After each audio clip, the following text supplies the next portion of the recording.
আজকের ক্লাসে এবিটিএ মাধ্যমিক টেস্ট পেপার 2025-এর লাইফ সায়েন্সের যে সেটগুলো দেওয়া রয়েছে সেগুলোর মধ্যে 245 এবং 270 পৃষ্ঠার বিভাগ ক্ষয়ের প্রশ্নগুলো উত্তর সহ আলোচনা করব।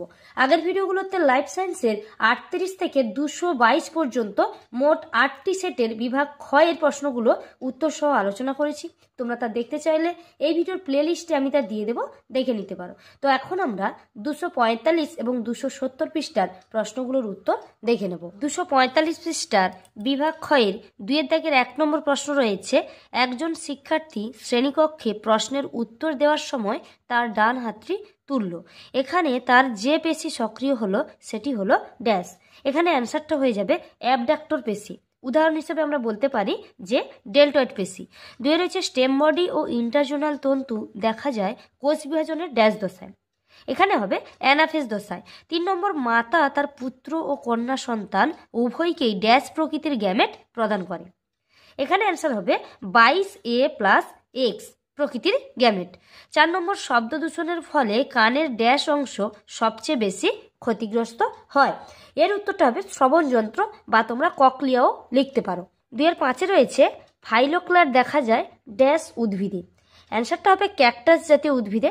উদাহরণ হিসেবে আমরা বলতে পারি যে ফণিমনসা উদ্ভিদে। 6 রয়েছে পশ্চিমবঙ্গের ড্যাশ ন্যাশনাল পার্কে রেড পান্ডা সংরক্ষণ করা হয়। অ্যান্সার হবে সিঙ্গালীলা। এরপর সত্য মিথ্যা নিরূপণ রয়েছে। সত্য মিথ্যা নিরূপণের 2-7 রয়েছে চোখের কোরোয়েড স্তর মেলানিনের প্রভাবে কালো রঙের হয়। এই বাক্যটি সত্য।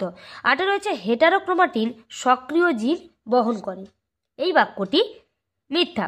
9 রয়েছে স্মল টি ও স্মল টি গ্যামেটদ্বয়ের মিলনের ফলে উৎপন্ন জীব হোমোজাইগাস প্রকৃতির হয়। এই বাক্যটি সত্য। 10 নম্বর, ল্যামার্কের মতে জীব তার প্রয়োজন অনুযায়ী নির্দিষ্ট কোনো বংশানুক্রমিক দৈহিক বৈশিষ্ট্য অর্জন করতে পারে। এই বাক্যটি হবে সত্য, কারণ ল্যামার্ক তার অর্জিত গুণের বংশানুসরণ এই সূত্রে এই কথাটি বলেছিলেন। 11 রয়েছে ডিডিটি হলো ক্লোরিনযুক্ত কীটনাশক যার জীব বিবর্ধন ঘটায়। এটিও হবে সত্য। 12 তার হাইপোথ্যালামাসের নিউরোসেক্রেটরি কোষ থেকে ভেসোপ্রেসিন হরমোন খরিত হয়। এই বাক্যটিও হবে সত্য। এরপর রয়েছে এ এবং বি স্তম্ভের মিলন স্থাপন। এ স্তম্ভে দেখো 2-13 রয়েছে ফার্নের শুক্রাণুর চলন। এর সাথে মিল আছে বি স্তম্ভের অপশান ডি কেমোট্যাকটিক। 14 রয়েছে বায়ুপরাগী ফুল। এর সাথে মিল আছে বি স্তম্ভের অপশান এ বর্ণহীন। 15 প্রচ্ছন্ন বৈশিষ্ট্য। এর সাথে মিল আছে অপশান এফ মটরের কুঞ্চিত বীজ। 16 নম্বর, হলুদ ও আদার শল্কপত্র। এর সাথে মিল আছে বি স্তম্ভের অপশান বি নিষ্ক্রিয় অঙ্গ। 17 নম্বর, ব্রঙ্কাইটিস। এর সাথে মিল আছে বি স্তম্ভের অপশান সি ঝালাই কর্মী। 18 নম্বর, মাইক্রোটিউবিউল। এটির সাথে মিল রয়েছে বি স্তম্ভের অপশান জি বেম তন্তু গঠন। নেক্সট রয়েছে 2-19 নম্বর প্রশ্ন, বি সদৃশ শব্দটি বেছে লেখো। নিউরোলেমা, নিজল দানা, সোয়ান কোষ এবং র্যানভিয়ারের পর্ব। এখানে দেখো বি সদৃশটি হবে নিজল দানা, কারণ দেখো নিজল দানা থাকে ডেনড্রনে, আর নিউরোলেমা, সোয়ান কোষ এবং র্যানভিয়ারের পর্ব এই 3টি থাকে অ্যাকশনে। 20 নম্বর, নিচের 4টি বিষয়ের মধ্যে 3টি একটি বিষয়ের অন্তর্গত, সেই বিষয়টি খুঁজে বার করো এবং লেখো। বোটানিক্যাল গার্ডেন, সংরক্ষিত বন, জীব বৈচিত্র্য সংরক্ষণ এবং জেএফএম। এখানে দেখো অ্যান্সারটা হয়ে যাবে জীব বৈচিত্র্য সংরক্ষণ, আর কারণ বাকি যে 3টি রয়েছে সেগুলি এরই সব কিছুই এর অন্তর্গত। 21 রয়েছে মানব বিকাশের কোন দশায় উপচিতি ও অপচিতি বিপাকের হার সমান হয়। এর উত্তরটা হবে পরিণত দশার শেষ পর্যায়ে। 22 নম্বর, ঘোড়ার যে জীবাশ্মের পেশক দাঁত লম্বা ক্রাউনযুক্ত এবং পশ্চাৎপদের 3টি আঙুলের মাঝের আঙুলটি ছিল খুরযুক্ত, সেই জীবাশ্মের নাম ও যুগ লেখো। দেখো এখানে দেখো উত্তরটা হবে জীবাশ্মটির নাম হলো মেরিচিপ্পাস, আর যুগটার নাম হলো মায়োসিন যুগ। 23 নম্বর, অ্যালার্জেনের প্রভাবে কোন রোগ হয়। অ্যান্সার হবে অ্যালার্জি। 24 নম্বর, মটর গাছের শুঁটি সংক্রান্ত প্রকট ও প্রচ্ছন্ন বৈশিষ্ট্য লেখো। দেখো মটর গাছের শুঁটি সংক্রান্ত প্রচ্ছন্ন এবং প্রকট বৈশিষ্ট্য হবে, মটরশুঁটির বর্ণ প্রকট বৈশিষ্ট্য হবে সবুজ এবং প্রচ্ছন্ন বৈশিষ্ট্য হবে হলুদ। 25 নম্বর, ডিসলেক্সিয়া রোগের কারণ কি। তো ডিসলেক্সিয়া রোগের কারণ হলো পানীয় জলে সীসা দূষণের ফলে ডিসলেক্সিয়া রোগ হয়। 26 নম্বর, নিচের সম্পর্কযুক্ত একটি শব্দজোড় আছে, প্রথম জোড়টি সম্পর্ক বুঝে দ্বিতীয় জোড়টি শূন্যস্থানে উপযুক্ত শব্দ বসাও। বীজহীন আঙুর, ইচড়ু পার্থেনোকার্পি, অর্থাৎ কি বীজহীন ফল সৃষ্টির পদ্ধতিকে বলা হয় পার্থেনোকার্পি। তাহলে পুং বলতা অর্থাৎ পুরুষ বলতা সৃষ্টির পদ্ধতিকে কি বলা হয়? তো এখানে হবে পার্থেনোজেনেসিস, যার আরেক নাম হয় অপুংজলি। এরপর আমরা 270 পৃষ্ঠার বিভাগ ক্ষয়ের প্রশ্নগুলোর উত্তর দেখে নেব। 2 দাগের 1 নম্বর প্রশ্ন, ফোটোনাস্টিক ও ফটোট্যাকটিক উভয় ক্ষেত্রে বাহ্যিক উদ্দীপক হলো ড্যাশ। এখানে অ্যান্সার হবে আলু। 2 রয়েছে প্রতিবর্ত ক্রিয়ার স্নায়ুপথকে ড্যাশ বলে। অ্যান্সার হবে প্রতিবর্ত পথ বা প্রতিবর্ত চাপ। 3 নম্বর, মেরুদণ্ডী প্রাণীদের ভ্রূণের পরিস্ফুটন ও বৃদ্ধির সময় ড্যাশ কোষবিভাজন ঘটে। এখানে হবে মাইটোসিস কোষবিভাজন ঘটে।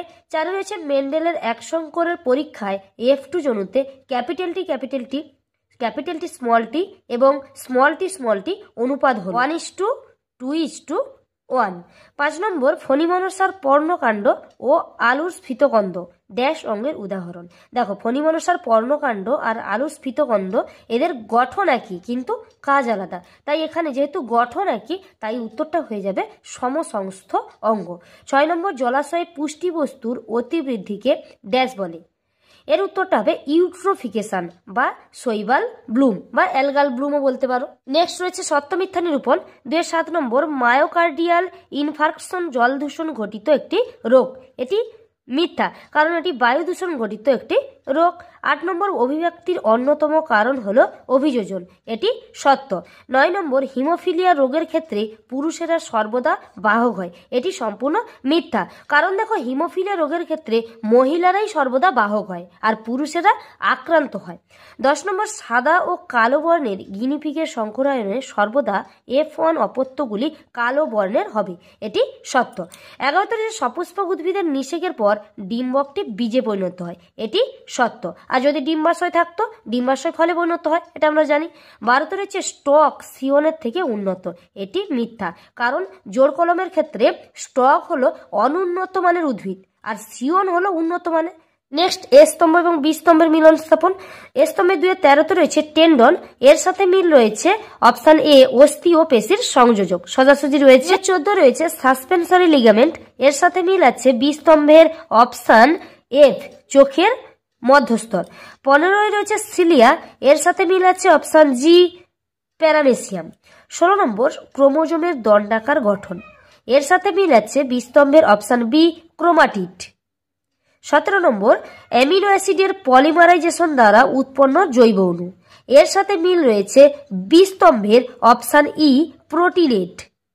18 নম্বর, ইওসিন যুগের ঘোড়া, এর সাথে মিল রয়েছে অপশন সি ইওহিপ্পাস। 19 নম্বর, বিসদৃশ শব্দটি বেছে লেখো। কেমোনাস্টিক, কলসপত্রী, সন্ধ্যামালতী এবং সূর্য শিশির।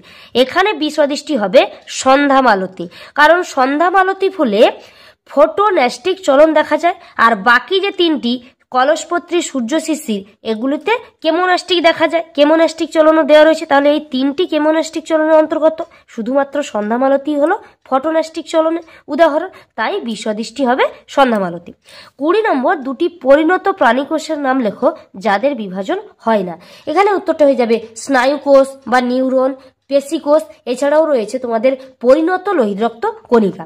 21 নম্বর, গুরু মস্তিষ্ক ইচ টু কর্পাস ক্যালোসাম, লঘু মস্তিষ্ক ইচ টু ড্যাশ দিতে হতো, ড্যাশটা এখানে দেয়নি। দেখো, গুরু মস্তিষ্ক ইচ টু কর্পাস ক্যালোসাম মানে দেখো দেওয়া রয়েছে যে গুরু মস্তিষ্কে 2টি গোলার্ধ যে যোজক দ্বারা যুক্ত থাকে তার নাম দিয়েছে কর্পাস ক্যালোসাম। তাহলে লঘু মস্তিষ্ক ইচ টু ড্যাশ মানে লঘু মস্তিষ্কে গোলার্ধ 2টি যেটা দ্বারা যুক্ত থাকে, অর্থাৎ যে যোজক দ্বারা যুক্ত থাকে তার নাম লিখতে হবে। তাহলে লঘু মস্তিষ্কের গোলার্ধ 2টি ভার্মিজ বা ভার্মিস নামক যোজক দ্বারা যুক্ত থাকে। তাহলে এখানে উত্তরটা হবে ভার্মিস বা ভার্মিজ।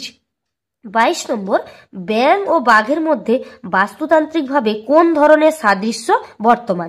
দেখো, এখানে বাস্তুতান্ত্রিকভাবে সাদৃশ্য বলতে বোঝায়, দেখো ব্যাঙ ও বাঘ উভয় কিন্তু খাদক, কেউ কিন্তু উৎপাদক নয়। 23 নম্বর দেখো, capital T, capital R, capital Y কোন ধরনের গুণের সংকট বহন করে? দেখো, ক্যাপিটাল টি এটি লম্বা বৈশিষ্ট্য, লম্বা অর্থাৎ লম্বা কাণ্ডের বৈশিষ্ট্যটা বহন করে। ক্যাপিটাল আর এটি গোল বৈশিষ্ট্য, গোল বলতে কি বীজটা গোল হবে, তাহলে গোল বীজ এই বৈশিষ্ট্য বহন করে। আর ক্যাপিটাল ওয়াই হচ্ছে হলুদ বীজ, হলুদ বর্ণটাকে নির্ধারণ করে। 24 রয়েছে, নিচের 4টি বিষয়ের মধ্যে কোন 3টি অপর বিষয়টির অন্তর্গত? এই বিষয়টি খুঁজে বার করো এবং লেখো। অঙ্গের ব্যবহার ও অব্যবহার সূত্র, অর্জিত গুণের বংশানুসরণ, ল্যামার্কবাদ এবং জীবের সচেষ্টতা। এখানে দেখো অ্যান্সারটা হয়ে যাবে ল্যামার্কবাদ, কারণ বাকি যেগুলো রয়েছে সেগুলি সবই ল্যামার্কবাদের অন্তর্গত। 25 নম্বর, ধৌতকরণে ব্যবহৃত 2টি জীবাণুনাশকের নাম লেখো। অ্যান্সার হয়ে যাবে সাবান, ডেটল, এছাড়াও ডিটারজেন্ট, ফিনাইল, অনেকগুলো রয়েছে, যে কোনো দুটো তোমরা লিখবে। 26 নম্বর, একটি অন্তর্বাহী স্নায়ুর নাম লেখো। অ্যান্সারটা হয়ে যাবে অপটিক স্নায়ু, যেটা দেখা যায় চোখে, এই স্নায়ুটা চোখে দেখা যায়। এছাড়াও তোমাদের অডিটরি স্নায়ু রয়েছে, যেটা কানে থাকে।